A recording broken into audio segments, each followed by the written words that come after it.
Welcome to COMM 2600, Organizational Communication. My name is Matt Koshman. I'm a professor here in the Department of Communication, and I'll be your professor for our online class this summer session.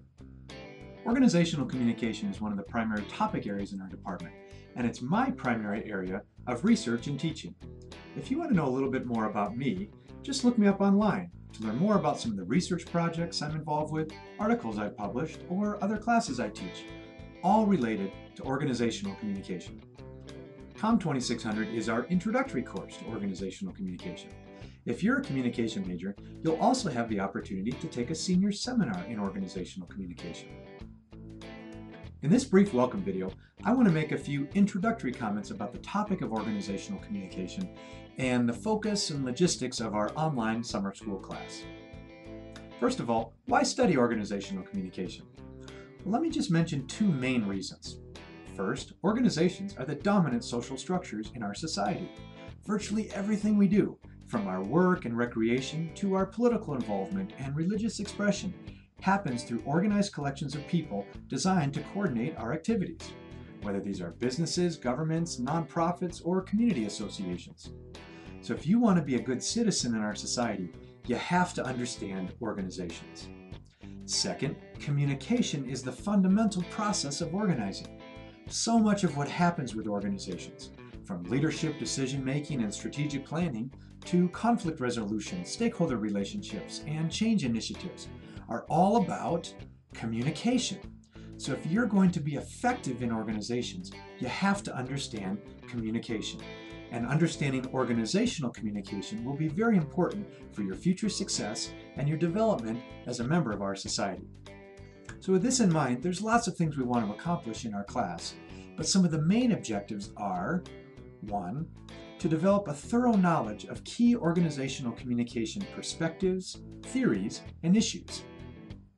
2. To develop a broader and more critical understanding of the multiple paradigms through which we can study and explain organizational communication.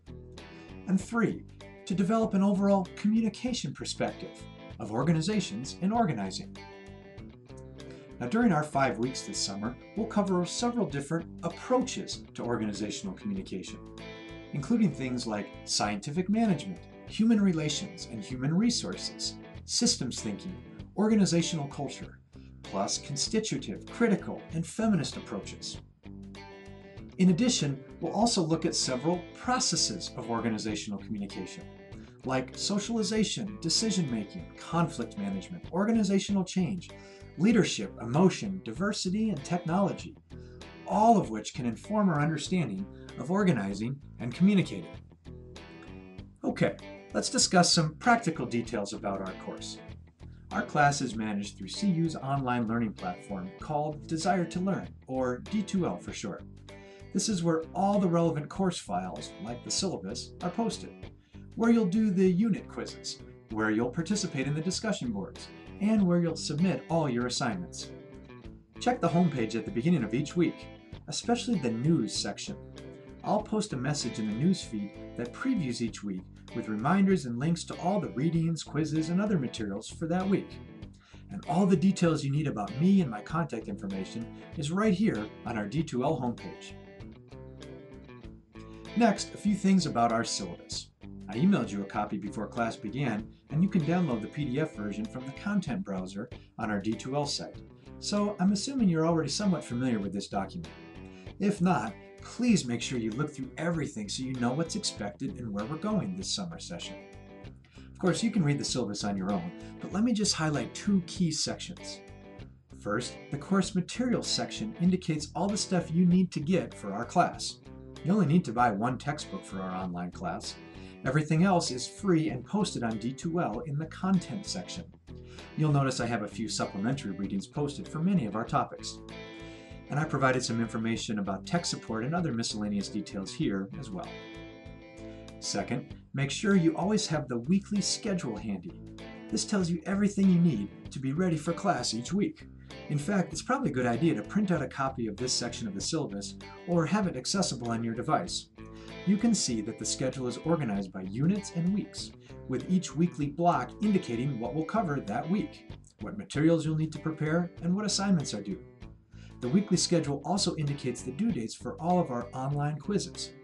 So if you follow this weekly schedule, you'll have no problem keeping up with our online course this summer. All right, let's wrap up with some expectations about our course. It's always a good idea to be clear about expectations at the beginning of a class. In my experience, most of the complications between students and professors have to do with unmet or unknown expectations.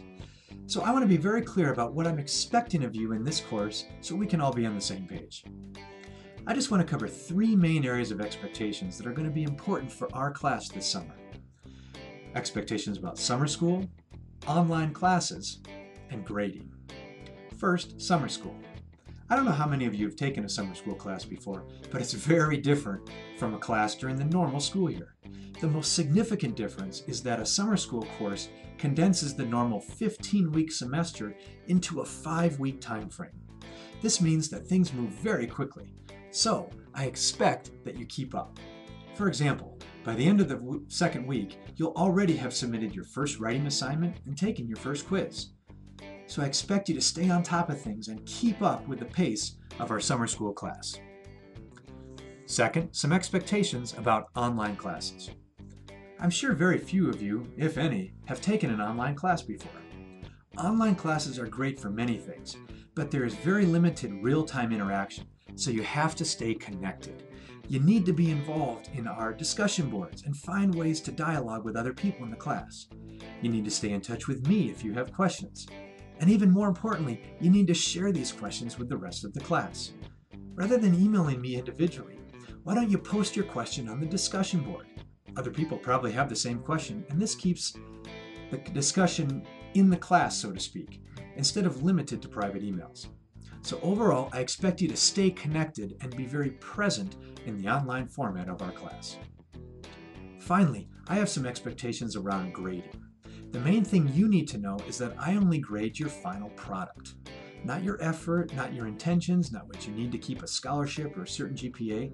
I just grade what you actually submit.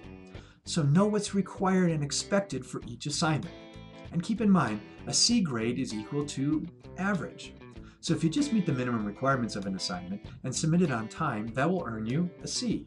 To earn a B or even an A, you need to do more than just meet the minimum requirements. You need to exceed the minimum requirements and demonstrate good or even excellent work.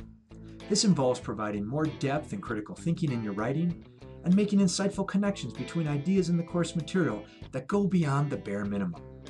A helpful way to think about it is that C is average, B is good, and A is excellent, with C being the starting point based on meeting just the minimum requirements of the assignment. And all these expectations can really be summed up in one main idea. Take responsibility for your own education. I often tell my students in other classes, hey look, I've got my degree. I've got my job, family, house, etc.